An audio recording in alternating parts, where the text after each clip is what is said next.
Good morning dear students. So today we will complete the remaining part of chapter 7 green plants.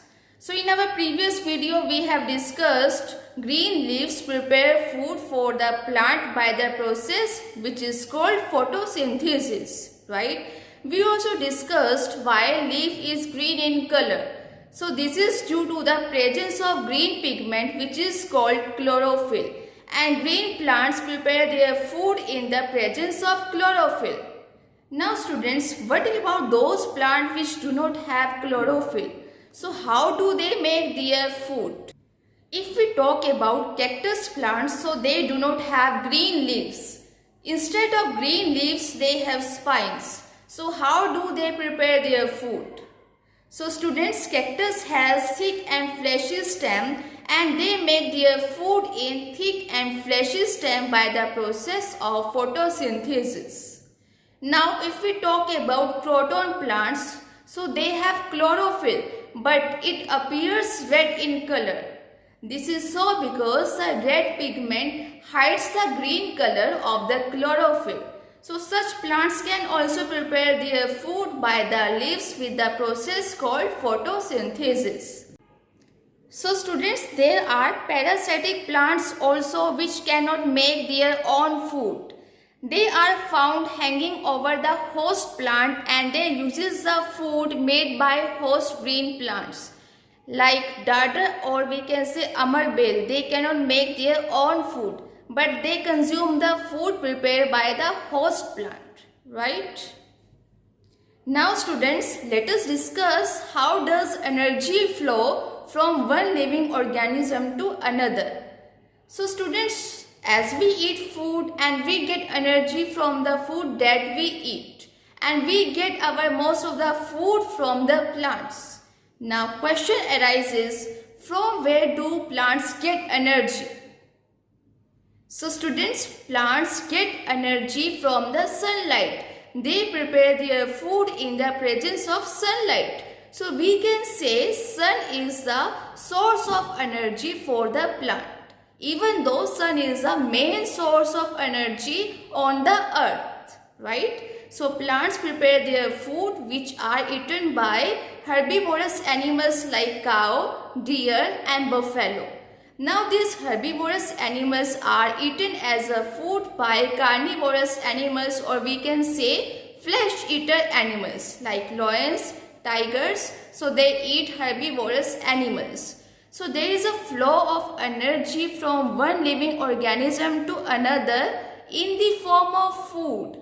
So this is called food chain. And always remember, food chain always starts from plant, because plants are producers. They make their own food and we consume the food prepared by the plants, right? For example, grass which is eaten by deer. So deer is a herbivorous animal.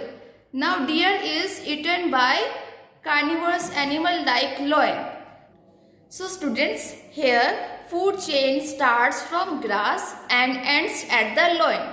So this is how energy flow from one living organism to another. Now let us talk about interdependence of plants and animals. So plants and animals, they depend on each other for their survival. Plants give food and oxygen to all the animals, and animals breathe out carbon dioxide which is used by plants, and they prepare their food by using carbon dioxide. So this is how plants and animals depend on each other. So there should be the balance in nature. There should be the balance in the number of plants and animals. So students, what will happen if number of animals increases suddenly? Then it will be difficult for plant to supply enough food and oxygen to all the animals. And what will happen if number of plants increases suddenly? Then it will be difficult for animals to supply enough carbon dioxide for the process of photosynthesis, right? So in both cases, the balance in nature will get disturbed, and same thing will happen if number of either plants or animals decreases suddenly. So to maintain the balance in nature, what should we do? We need to protect both plants as well as animals.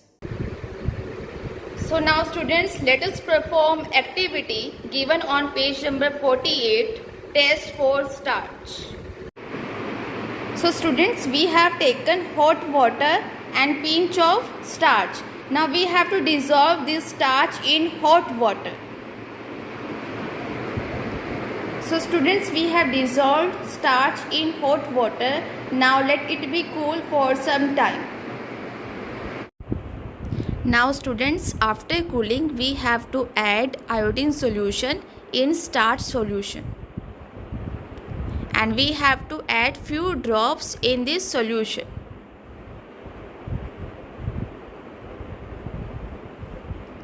So students, what do you observe? The solution becomes blue-black. So students, this is a test for the starch, and only starch gives blue-black color with iodine solution. Now students, let us understand the activity given on page number 49, that is green leaves contain starch. Green leaves contain starch. We take a green leaf. We cannot perform the starch test in a green leaf. First, we have to remove the color of the leaf. We can do it by boiling the leaf first in water and then in alcohol. The process of removing the green color of the leaf is called bleaching. Caution: do not heat alcohol directly over fire. After bleaching, we wash the leaf in cold water. We pour a few drops of iodine solution on the leaf. What do we see? The leaf turns blue-black in color. This shows that starch is present in green leaves. Now let us understand the activity, which is sunlight is necessary for photosynthesis. Leaves cannot make food without sunlight. We take a healthy potted plant and keep it in a dark room for 24 hours. Since the leaves do not receive sunlight, they will not be able to prepare food. There will be no food left in the leaf. We cover one of its leaves partly with a strip of black paper and put the plant in sunlight for a few hours. We pluck this covered leaf and remove the black strip. We bleach the leaf by boiling it first in water and then in alcohol. We wash the leaf with water again. We add a few drops of iodine on it. What do we see? We see that the part of the leaf covered with black paper does not turn blue-black, while the other parts turn blue-black. Why is it so? It is because the covered part of the leaf could not get sunlight.